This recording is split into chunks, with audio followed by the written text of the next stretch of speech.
Morning, America. How we doing today? Out here taking a little break after working my butt off out here at the shop. Let me show you what I did. This is one of the things I've been waiting to show you guys. All right, here we go. Right here. That's it. I got the horns.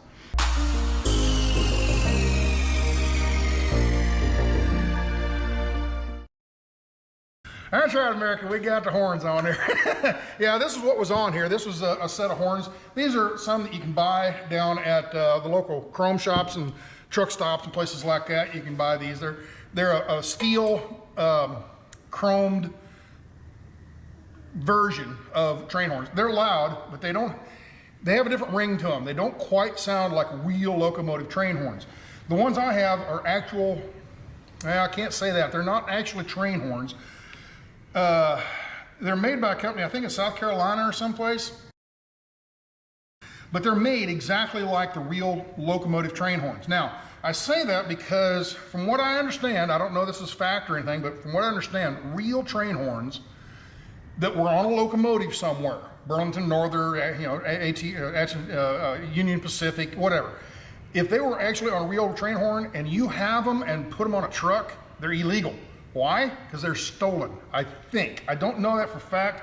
From what I always understood, what I've been told, the train companies, the train lines or train, whatever you call them, train outfits, they never sell those horns, okay? So if you have some real train horns on your truck, they're illegal, they're stolen, okay? They're considered odd, all right? The ones I have are made by a company in South Carolina that makes them just like the locomotive train horns, but they were never owned by the train companies. They're a cast aluminum, I think, some kind of cast, like not a pewter, I don't know, some kind of pot metal type casting. And they're the real heavy, durable, and they're huge. They're really large. They're twice as big as these. The bell, the biggest bell on this one's about this big. The biggest bell on mine's about that big. Okay. Anyway, or trumpet, I should say, not bell, but trumpet. So anyway, I put those on there. They're underneath there. These, I didn't think these were under there.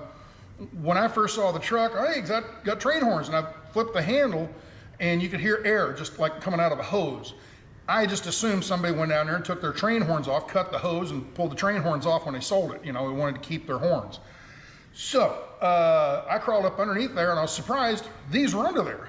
Well, what's wrong with them? Well, if you look at the back of the small trumpet on the top here, this back here, there's a cap that goes on here. 1, 2, this one here is gone, and the air would just blow through there, and it wouldn't blow through the trumpets. So it just made like air coming out of an air hose, and that was it. So, got the train horns hooked up. I got my packet from Choice. This is my ELD for the electronic logbook. What it does, underneath the dash, your ECM port, whatever it's called, the data port, you plug this in, and what you can do, this is an adapter. This is the cord that you plug in. Yeah, come on, untwist. There we go, come on. All right, this plugs into your ECM port, and then this runs across the top of your dash over to the passenger side. You plug this in and lay that on top of the dash, so it has access to the radio waves and frequencies, all that. And then this has a Bluetooth in it that connects to your cell phone, okay? And you use your cell phone as a logbook.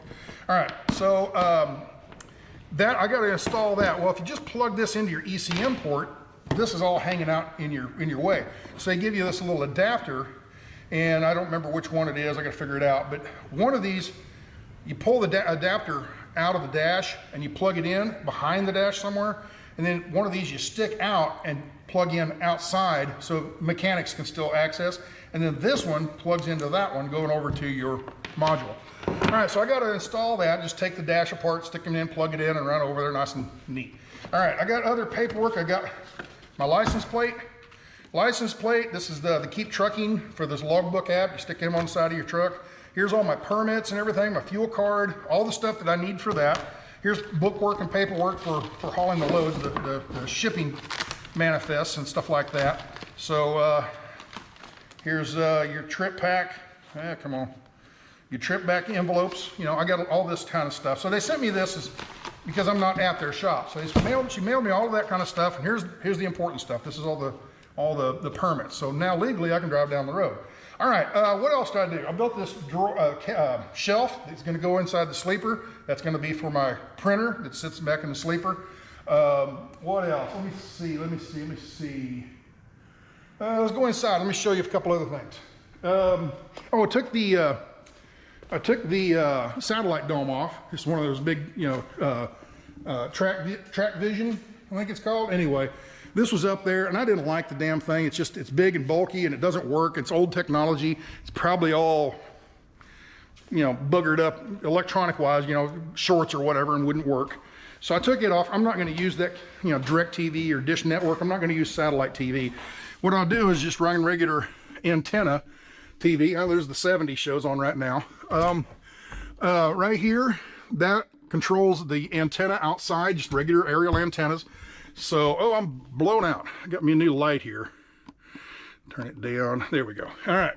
So that antenna runs over the back of the TV and just gets regular broadcast TV, digital TV off the airwaves. This is also a smart TV, so I can get in here and I can get Netflix and YouTube and Amazon Prime and like Hulu and all those different kind of shows. And I'll run that through my internet on my cell phone. I'll attach the cell phone to this and it'll all, I can get streaming online. So I got the TV up. What I had to do, this box was designed for one of those, let me set you down here so I got both hands. This box was designed for one of those tube style TVs where you set the big old thick TV tubes, the cathode ray tube or whatever. Anyway, the old style TV set in there, and that's a big box and had a strap. Well, now flat screen TVs.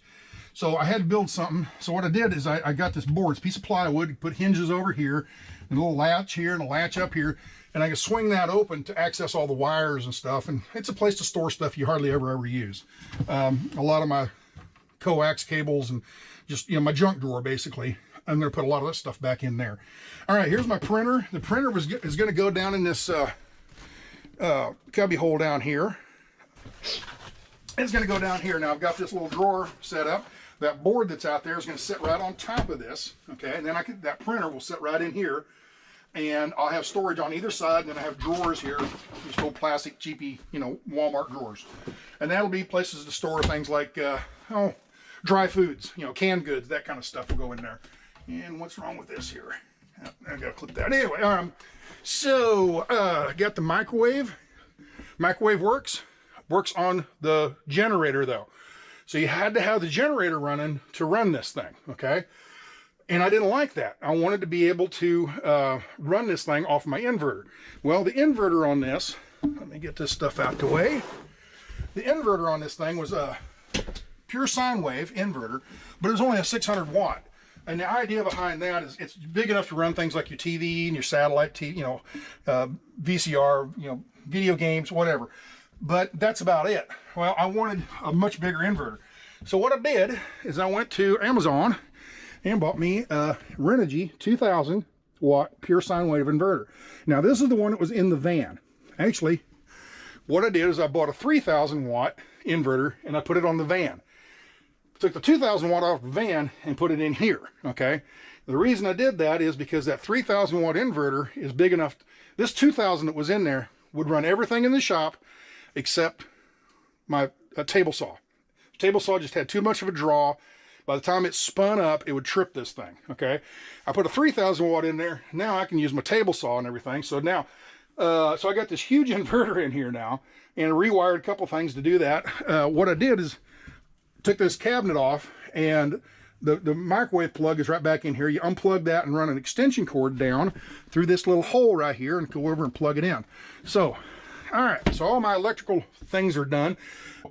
What else? Okay, here's my hot plate. That's just going to plug into that outlet right there, which is off of the inverter. Now the hot plate, the microwave, the coffee maker, you can't run all three of them at the same time. I'll have to, individually. If I want to run the microwave, I can't run any big ticket items like that. I'll have to turn them all off to run the microwave. Now, let's see if the microwave, the TV's on. Let's see if it'll run. Yep, it'll run with that, with the TV on and everything. Now, so what else? Got a couple things moved in. I got some bedding up there. I got some more bedding up there. Here's that. I already showed you that. trying to think what else. Still waiting on the lock. It might be at the post office now. I haven't been to the post office in several days, but this lock here on the side of the truck, I've been waiting for that. Once I get that, I can drill that out and everything. Let's see, what was the other thing? Oh, the letters, the numbers, and the name of the company and everything that goes on the door. They didn't send me any of that from Choice. She must have just forgot or something. I don't know. But right about right in here, I think I'm going to put the Choice logo and everything, and the truck number up front. Believe it or not, I got the same truck number I had before. So I'm going to still be truck number 374. What else? Okay, so she didn't send that stuff. So I called my vinyl people over in Fort Worth, talking about replacing this ugly yellow. And I think what I'm going to do, I'm going to vinyl sticker over the yellow. Wherever it's yellow will be blue. That real pretty blue that I like. It'll be blue. Then right here, I'll have white lettering right here with the truck number and the VIN and DOT numbers and all that kind of stuff.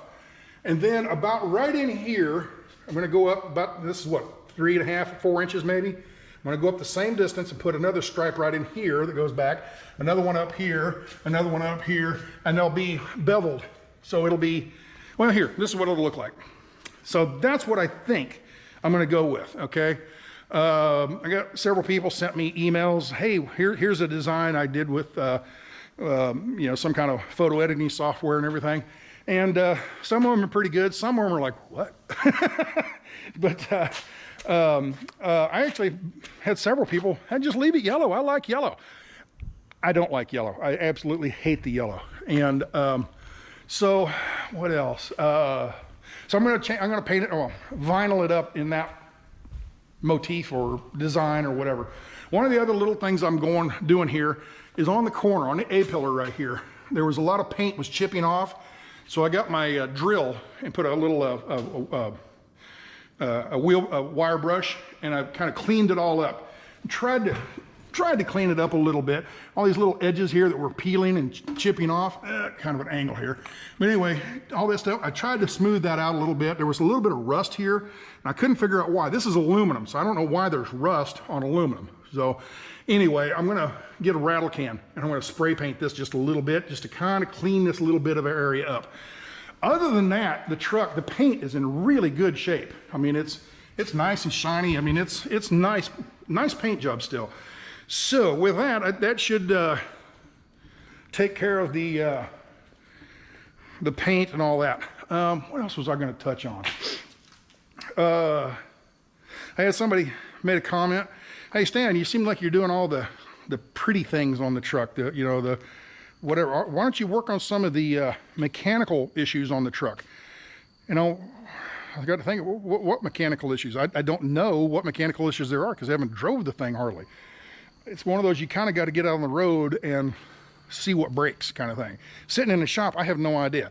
I made the comment way back when in November when I drove the thing back home from St. Louis. The transmission had a little bit of a sound to it. Not enough to where I'm going to replace a $7,000 or $8,000 or $10,000 transmission. I'm not going to do that until it actually goes bad. I'm just kind of concerned about it. But I'm not going to rip the transmission out just because, I think it might be bad, okay?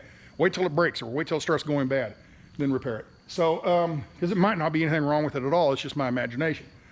So, I'm trying to think what else. We're getting real close. We're getting real close. People are wanting to know when I'm going to be out on the road again. See, what is today? Today's Saturday. I'm going to guess about the 23rd or 4th or something like that. Anyway, I've got a doctor's appointment on the 28th. You remember I had the problem with that pain in my stomach a couple years ago, and I've had it several times over the last couple years. Going to find out it's gallbladder. So I've got gallstones, and the gallstones I got to really kind of watch what I eat. So I'm going to go to the hospital or the doctor, and they're going to do a CT scan and check me all out on inside and decide what to do after that. Possibly somewhere down the line I'll have gallbladder surgery. I don't know. But I got to do that next week. And then after that, it's the first of the month. And from what I understand, the DOT, they have a, every year they have a big, huge DOT, national DOT inspection thing. And it's usually the first week of June 4th, 5th, 6th, something like that, you know. Well, this year, last year they didn't have one because of the COVID stuff. And then this year, I think, from what I understand, they moved it to May, you know, the first week of May. So I think, brand new truck, I don't know a lot about. I don't think I want to pull into a DOT inspection during one of their little crackdowns. So I think I'm going to wait until after that's over. And I guess where I'm looking at is probably around May 10th. It'll be a Monday, I think it is. So May 10th, I should be dispatched and ready to roll. I think that's kind of where I'm aiming. So just a couple more weeks. And so anyway, with that, man, videos went on pretty long already, so I'm gonna let you go. I just catching you up on all the stuff I've done this week and this past week and everything. I didn't make a couple videos, I'm sorry, I just didn't. The kind of stuff I was doing just wasn't stuff that's videoing, you know, good to video with, you know. It just doesn't, I don't know how I could make it interesting. Does that make sense? So I just do it and then I tell you about it later. So anyway, that's it. I don't know if you noticed, like I said, I've got this new light on the camera. I got the pole and then a light and then the GoPro sits on top of it. And like when I go over into a darker area, this used to be really like a dark area. Now see, it lights it up pretty good. Now it doesn't light way back over there very well, but just in the immediate area. And I hope people will like that, because this is an area like without the light. See, my face is kind of dark. I get way over in the corner. Now, of course, I got that light right there. But I get way over in the corner here and see how I shadow out? Well, here's the lights on. It makes a huge difference in these low light areas. So, people were on me about getting a light. You need to lighten your videos up. We can't see you. Oh, I know, my pretty face. Anyway, with that, y'all be good, take care, and we will be trucking shortly, okay? So, y'all take care. Ciao.